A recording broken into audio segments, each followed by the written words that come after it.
Hey guys, before I take you to today's content, I want you guys to take advantage of our Pro Web Legal Services Initiative that we have going on right now in the second quarter of 2024. What is that?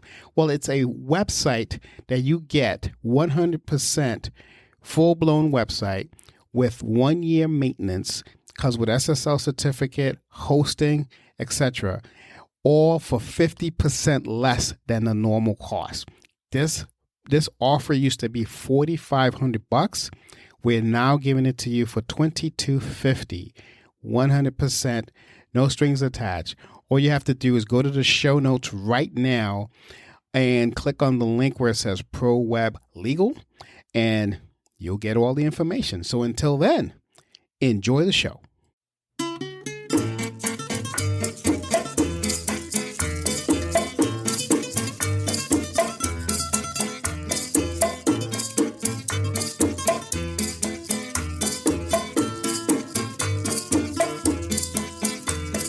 Hello and welcome to Marketing Solutions for Local Law Firms, the podcast that provides you with all the latest digital marketing tools, tips, and strategies you will need to implement in order to stay ahead of your competition. If you are looking to substantially increase your caseload in the next 6 months, this is the podcast for you. And now, here's the host of our show, the local business guy himself, Frank Deming. Hello, everyone. This is Frank Deming, the local business guy. Welcome to another episode of Marketing Solutions for Local Law Firms. Happy Wednesday. Happy hump day, everyone. I hope you guys are having a rockin' week thus far. Today, I want to talk to you about a couple of mistakes that I've been seeing. I think I'm going to start doing a couple of these in between my interviews with the professionals and the attorneys. I want to do a couple of these because I am seeing an uptick, unfortunately, of several of these mistakes. Before I get with today's content, though, I do want to apologize if you guys hear a humming sound in the background. Came to the studio today to record my episode here, as I always do, so I want to deliver these things every Wednesday to you.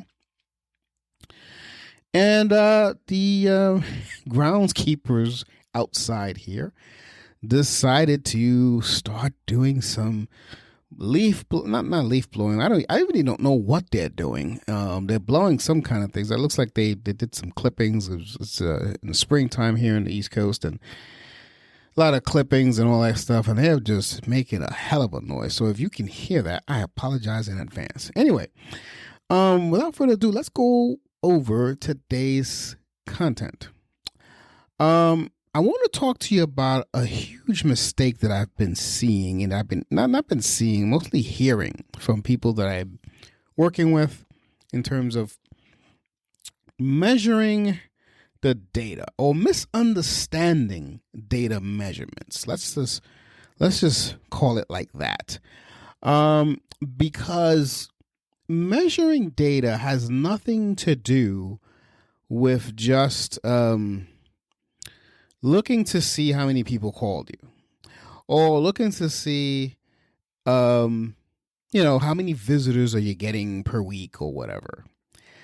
Yes, that's a small part, but if that's all you're looking at, just, I guess, to see if it's an increase in traffic, I get it.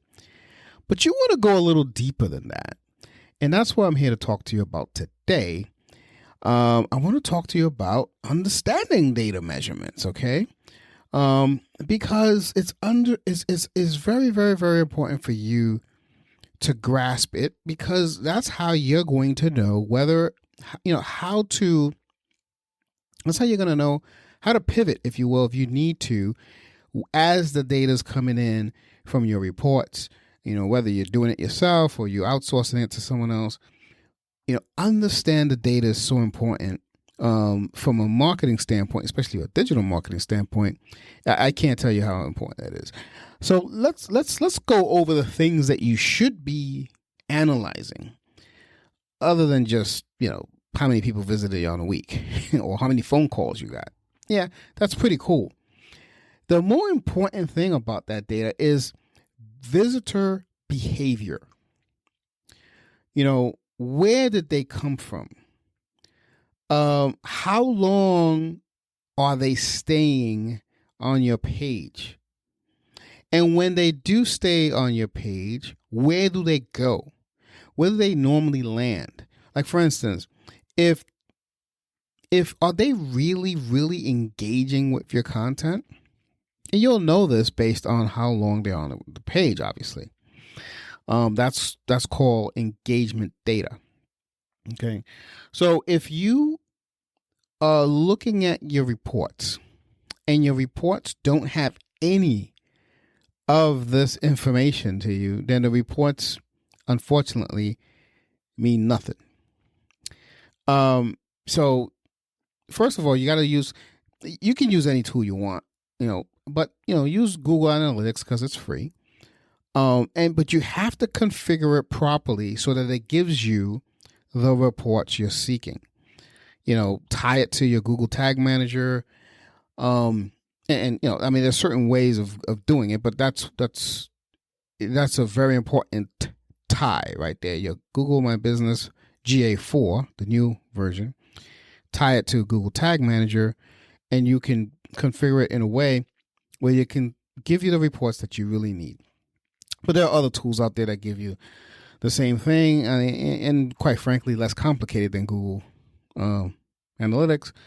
But if you're not a marketer, which you're probably not, then it means nothing to you. I mean, why make the expense? Why have the monthly expense? It doesn't mean anything because Google Analytics is free. Anyway, as we move on, I wanted to also let's dive deep into the visitor behavior, because we want to know when they, let's say they land on a blog, if the natural behavior of that person is going to a phone call or filling out a form. Now you know that your blogs are working.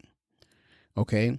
Another thing is take notice if let's say you combine your blogs with video, because sometimes people have a video of a short description of what they're about to read, and then people read on it, or they have a bulleted version of the blog post in video, and then they go on to read. That happens as well. So if you notice that if whenever you have the video there, they tend to take more action, that's some tips that you can use as to to further enhance or optimize your results. Or vice versa. It could be the opposite. Maybe they take action when there isn't a video. You never know, So, but the point is that you have to track it. How are they getting to your contact page or your, schedule an appointment page or whatever? Or how are they getting to the call? What are the natural steps of your seeing that's actually a pattern? Because whatever that pattern is something that's getting them to that page. Maybe it's the keywords or whatever. You want to double down on whatever it is that's helping you produce the results that you're getting.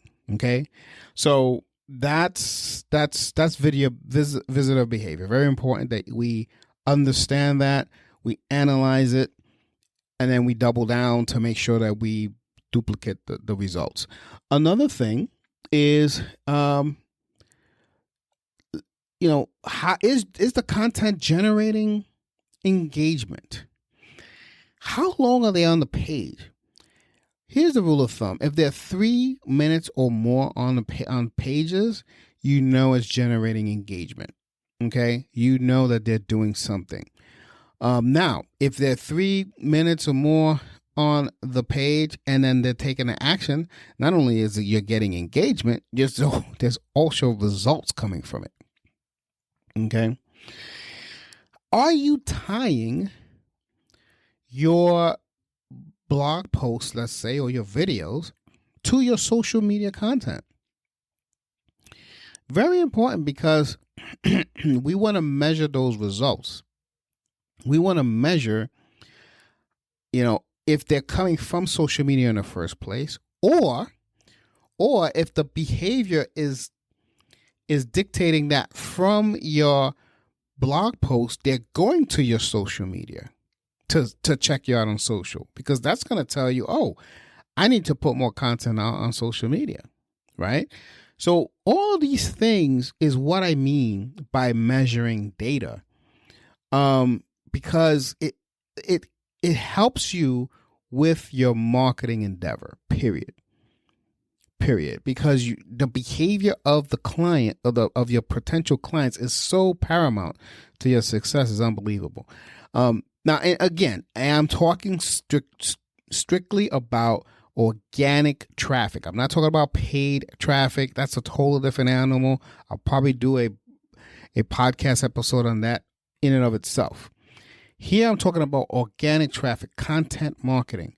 How are the people behaving when they get to you? What are their actions? Because whatever that is, you want to double down. Now let's talk about content creation as a whole. Content creation is very, very, very key.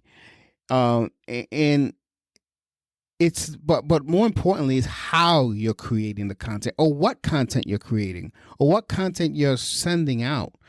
So I've been seeing, I don't know why this is.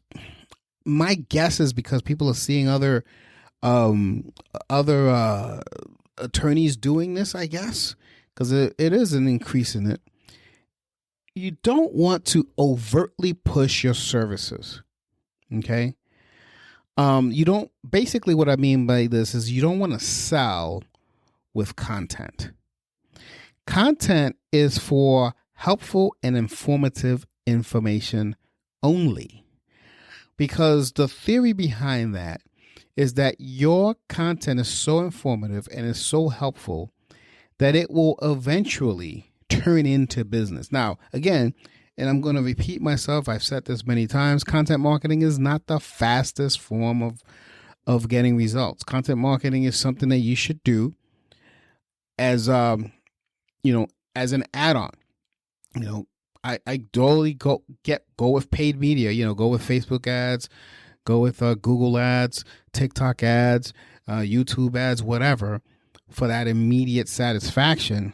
But when you want to get that gold mine client, or gold mine clients, plural, because there'll be more and more coming as you get into that role, this is the way you get them. Okay. Outside of referral marketing, because referral marketing is the best. I mean, that's the best. But outside of that, content marketing is a very close second, because the people feel like they know you. That's how much content you have out there. And that's how, and as long as they're finding the content, which of course we have to get them there, we'll teach you ways to do that. These leads are just as good as that, because they already know you. So you want to, with content creation, you want to create, you want to provide insights to your client. You don't want to boast. Never boast. That's when I hear, when every time I hear someone says, oh, well, Frank, I tried content marketing and it doesn't work. The first thing I ask is, well, how long you were doing it? And most of the times they're not doing it long enough. If they say, oh, I tried 2-3 months, nothing happened, that's not enough. This is a long game. Okay. So you definitely want to keep that long. The second thing I've noticed is, let's say they say that, and there's not, and they have been long. There's nothing but a sales pitch on it. You got to come into the office today to get this, blah, blah, blah. It doesn't work. People get turned off by that. But if you provide them with valuable information on a consistent basis, you will see the floodgates open. Again, you have to be patient with content marketing. It doesn't turn around. It's not as quick, as we would like. Everyone would like something to be a turnkey system. That it doesn't work that way, unfortunately. But it is a great way of providing providing you with strong clientele that will not only will be huge referral sources for you in the future. So with that, I'm gonna put an end to this episode. I know it's been it was a very short episode, but that's really what I wanted to talk about, because I've been seeing an influx in these type of things. These are mistakes that I've been seeing out on the interwebs, as I like to call it, and I don't want you to continue doing it. If you would want us to take a look at the way you are working your business from a digital marketing perspective, just give us a call, 888-416-7752. You can send us an email at info@lbmsllc.com, and we'll be happy to take a look at your marketing. So with that, I'm going to put an end to this episode. This has been Frank Deming, the local business guy. Take care, folks, and bye for now. See you next week. Peace out! Thanks for listening to another episode of Marketing Solutions for Local Law Firms, the podcast that provides you with all the latest digital marketing tools, tips, and strategies you will need to implement in order to stay ahead of your competition. If you would like to know more about the topic we discussed on the show today, reach out to Frank and his team at 888-416-7752 and schedule a discovery call with one of the marketing consultants. If you'd like to be a guest on our show, send an email to podcast@lbmsllc.com and we will put you on the schedule. With that being said, until next week, make it a successful digital marketing day. Peace out.